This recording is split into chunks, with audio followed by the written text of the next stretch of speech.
Hey everyone, my name is Nathan Bird, founder of Acquisition HQ Network, standing for Acquisition Headquarters. And we also have the Acquisition Conference coming real soon, which I'm excited about sharing here. But what I'm really excited about is just to interview you, Jerilyn, about what it is you do, and then how you're also serving small business owners in the realm of tax and also strategy. So I'm going to read your bio here.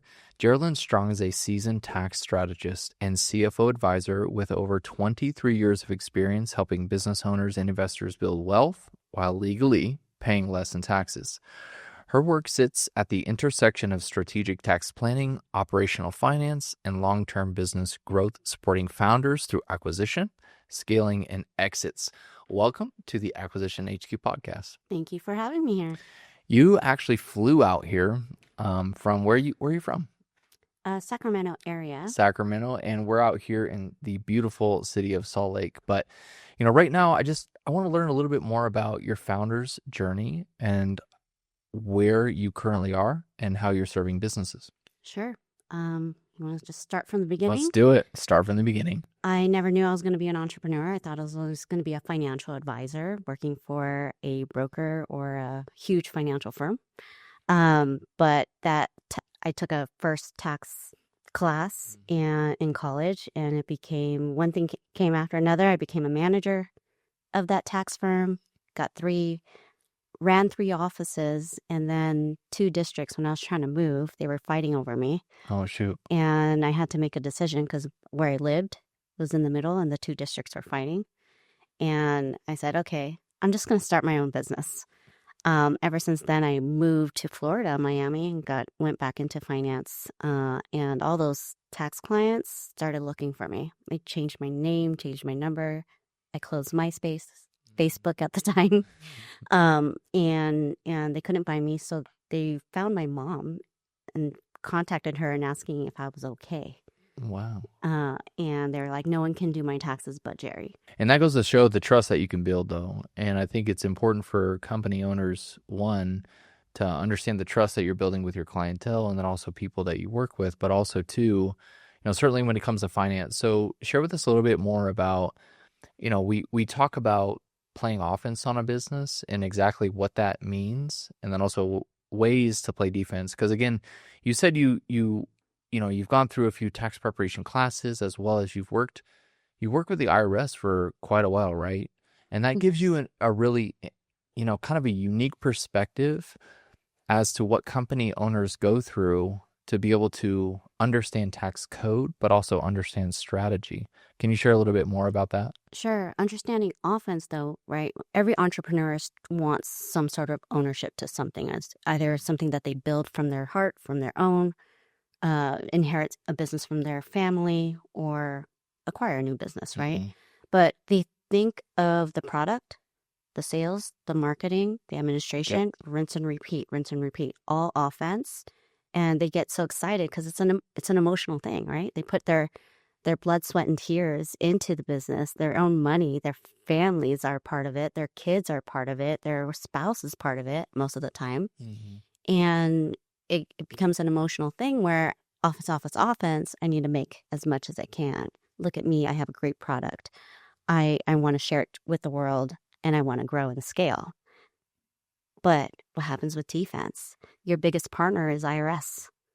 And they didn't understand that, right? Because they were so focused on product delivery, service delivery, marketing, how to deal with Instagram and Facebook, how to deal with ads, things that they, to learn something new that they've never done before, playing offense all the time. And we're constantly learning. And so am I.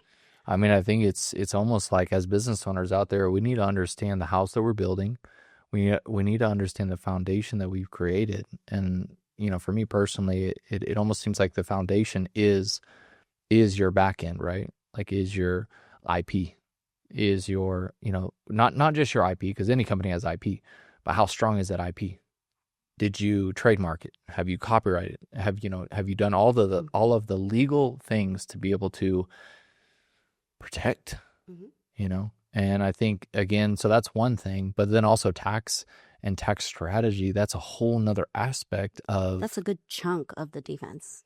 right? I mean, So you how have big is that chunk? 40, 50%? probably about 50%. And if you ignore everything else, they give you letters. They say, hey, you're not doing well. You got to pay these taxes. Because if you're paying taxes, you're not using all the tax codes.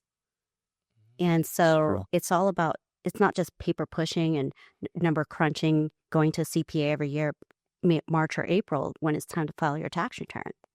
It's about the planning and the strategy of everything else that's on that defense list. It starts with the deductions. It starts with the bookkeeping. It starts with the managerial side. Did you classify the staff right? How to deal with the company culture and the brand and how that affects the offense side. Then there's the contracts, the service contracts, the vendor contracts. So many people lose so much money just off a vendor contract, right? The alignment wasn't there. Uh, for example, I wanted to do marketing. Oh, they promise you the sun, moon, and stars. And I thought, okay, you're the expert doing marketing. That's not my expertise. But let me money dump, right? Yeah. And then again, where's the sun, moon, and stars? Yeah, The true. sun, moon, and stars are not sun, moon, and stars. They're like action figures. Like, all right, where's the return on investment? So that's a huge loss to me. And sometimes in the financial world, when you're creating a plan and you're like, okay, I'm going to invest 100K in marketing to 10x my business within the next 6 months to a year, and it doesn't happen. What happens? Then your entire business plan goes down, and you have to recalibrate every single time. So offense is like, great, the products and services there, but the defense side constantly changes. And every single time you change something, even when you're scaling offense, you need to recalibrate every single part. Update your insurance, update your contracts, update the accounting side, your payroll, workers' compensation. Like, I mean, because look, like, think about all the money that you're spending on your lack of preparation.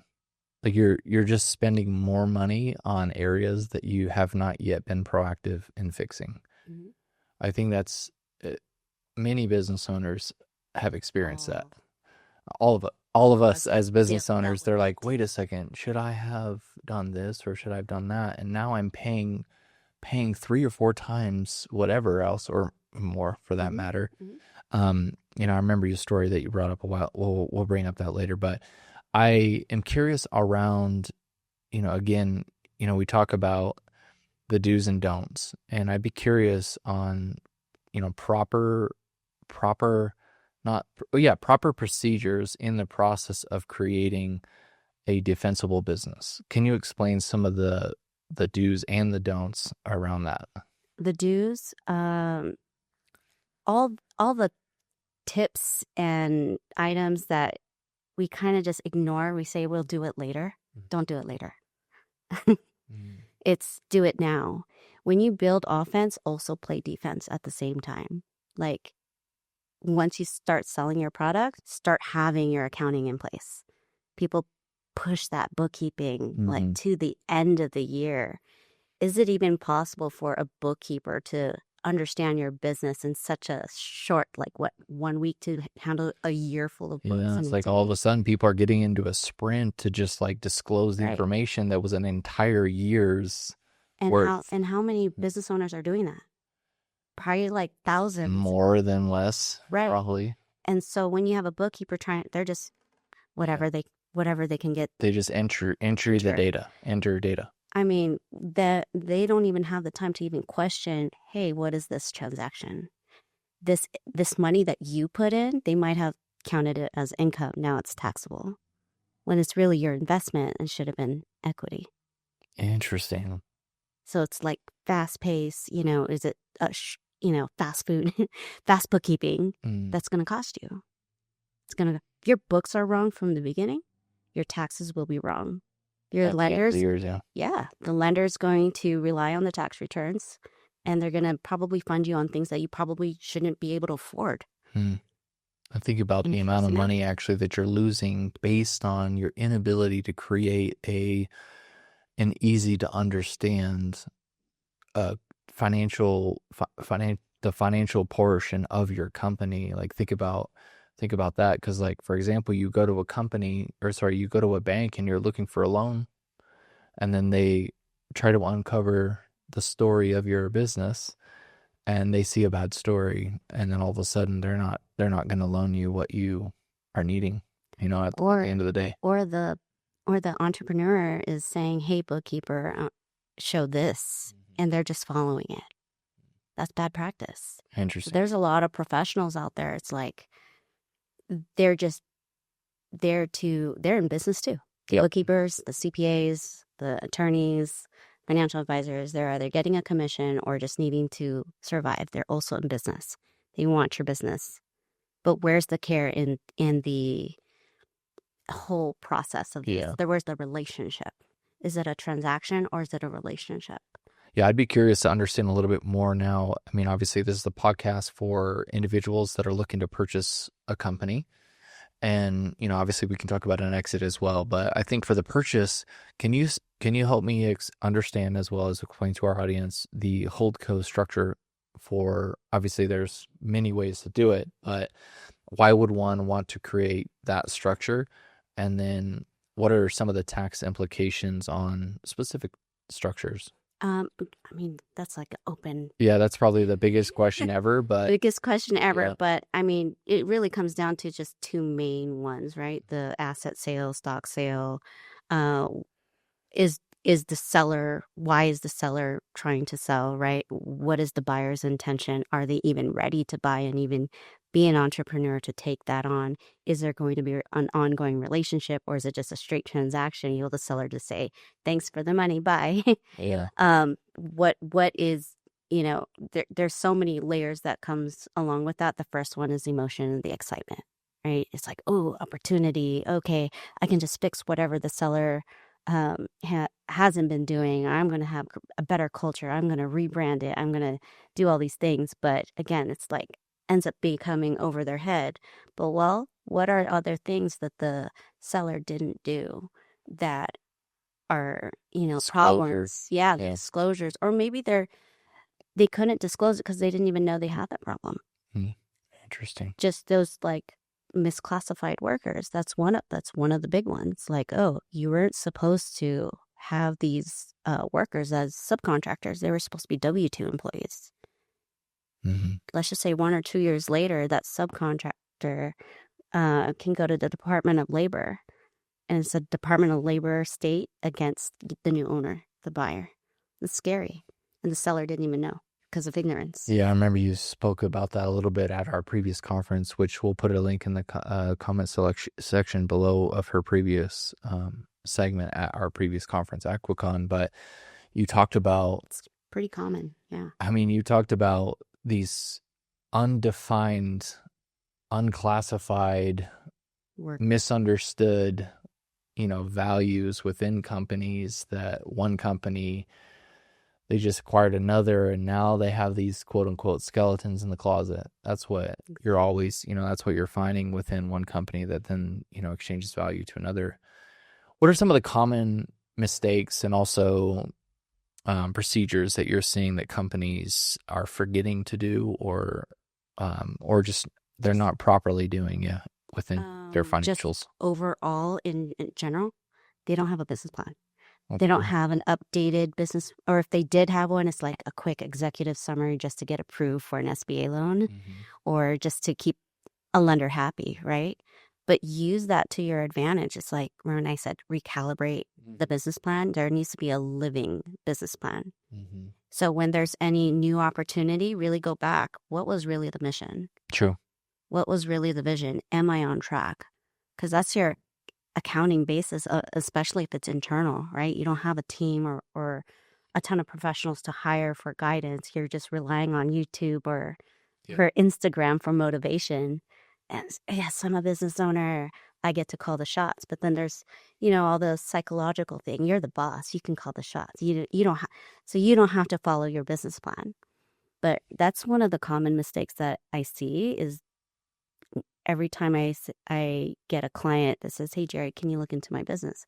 First thing I ask, where's your business plan from day one? And when was it updated? When was it last updated? So just recently, I got a client from our last event Mm-hmm. here in Aquacon, and same thing. They didn't have a business plan. They didn't have their accounting in order. They didn't do their taxes. They've been in business for 3 years, and they were so excited to scale. They're like, oh, before we scale, we want to make sure everything's right. Yeah. And so offense was great because they're hitting like millions, but the defense is like empty. I was like, man, you could be screwed at any moment. Like tomorrow, someone can just sue you.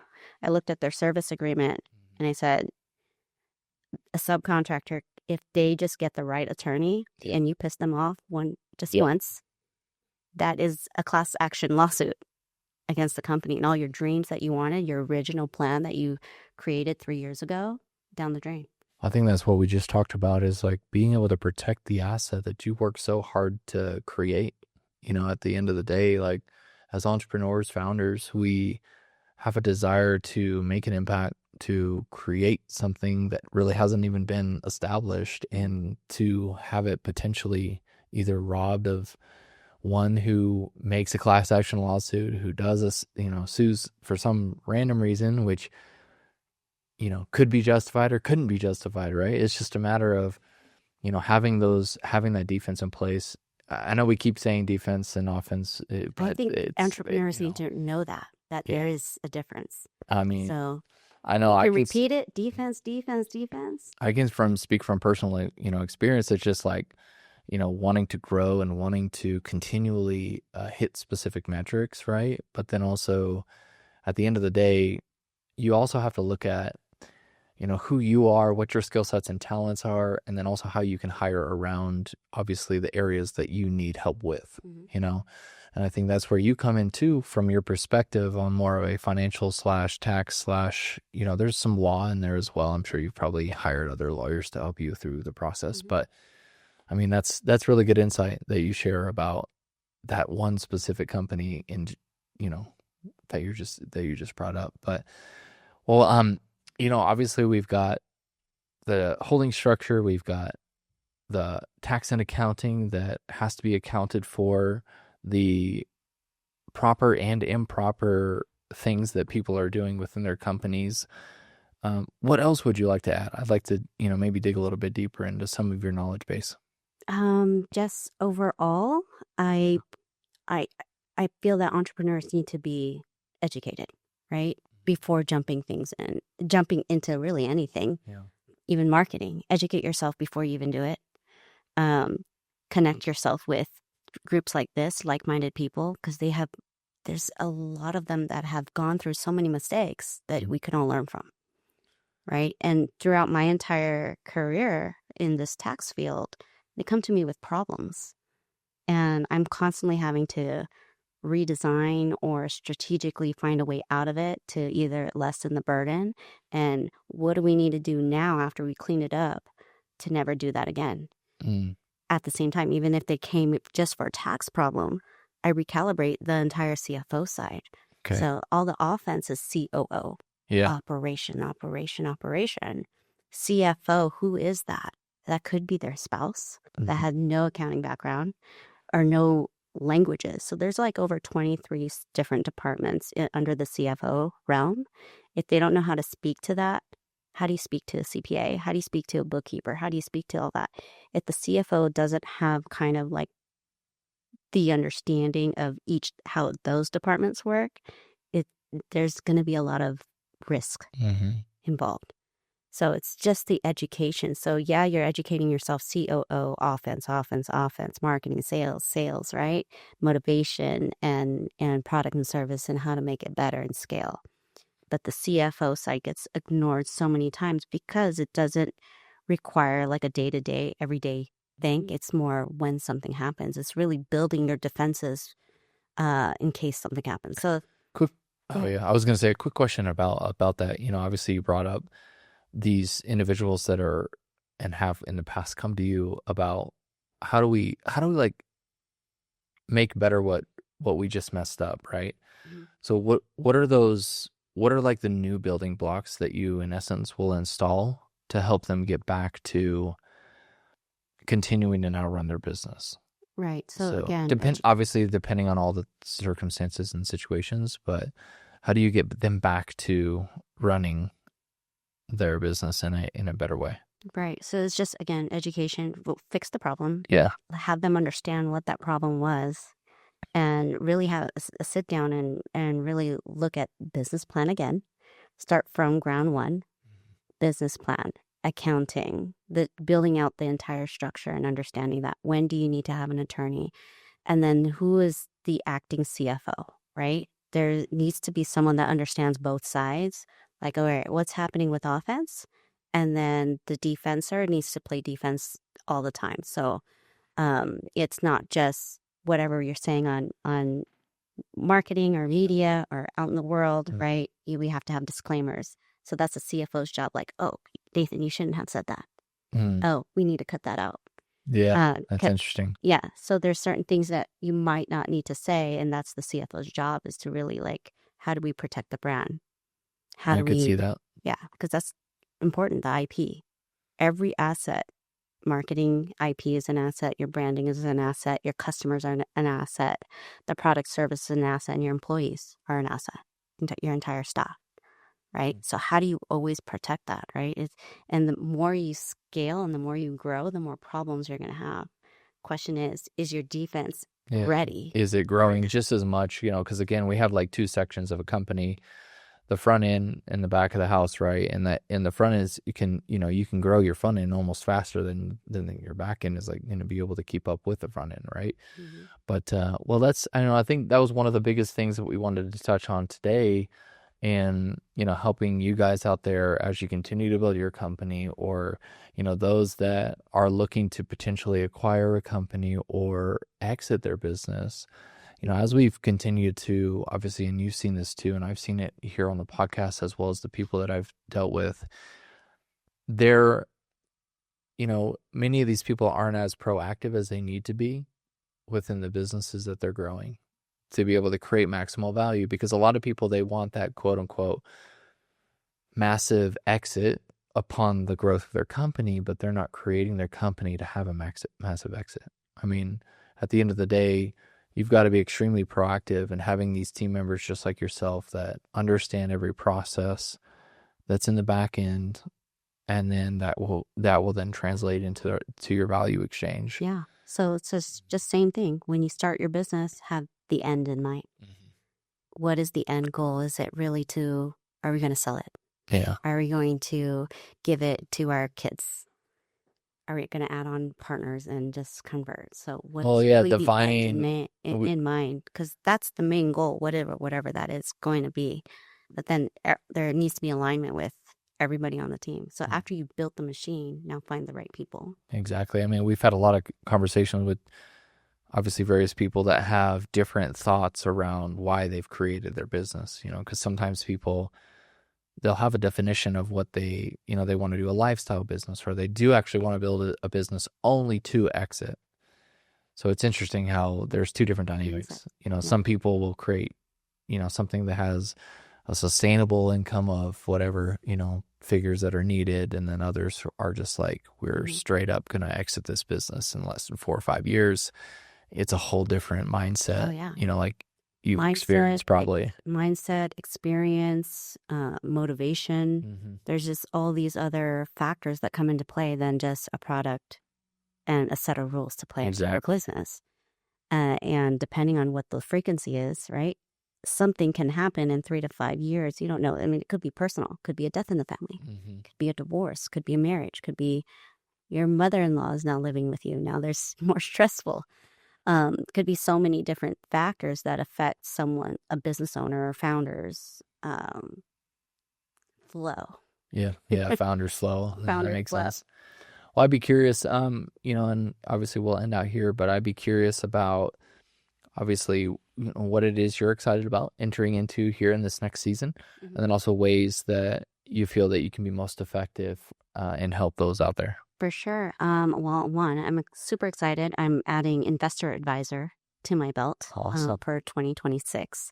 And again, with the multiple languages that I'm speaking on the defense side, that's going to help me with helping the clients, really, mm-hmm. other investment avenues. And again, like I said, it's more of a deterministic lens, right? and how much experience. So I'm building my team around that. So there's down in San Diego, actually. Okay. And partners in Washington. So that's what I've been building in the background. Is Aquacon. Yes, Aquacon is coming soon. Yes. We've been building that, and you're actually a part of the Acquisition Headquarters Network as one of our founding members. So, it's excited to have you as a part of that growth as well. And as far as like helping, that's the main goal. So we talked earlier about when you're in business so long that the numbers don't even matter anymore, how much you make and whatnot. It's really now about, for me, making an impact. How many businesses can I save? Because I always say this in every talk that I have, 90% of businesses go out of business in the first 90 days. It just takes them 5 to 7 years to realize it. So I'm trying to be the savior of that. How do I help the 90% be educated enough to stay in the 10% and stay in the game? So good.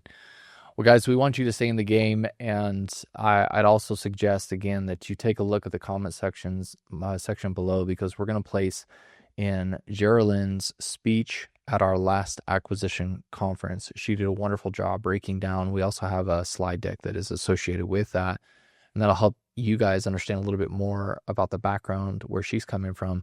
But also, we just want to say thank you so much for joining us today on the Acquisition HQ podcast. If you guys are interested as well in the Acquisition HQ network, feel free to just go to acquisitionhq.co, as well as our upcoming conference pretty soon here is Aquacon. And you can simply just look that up at aquacon.live.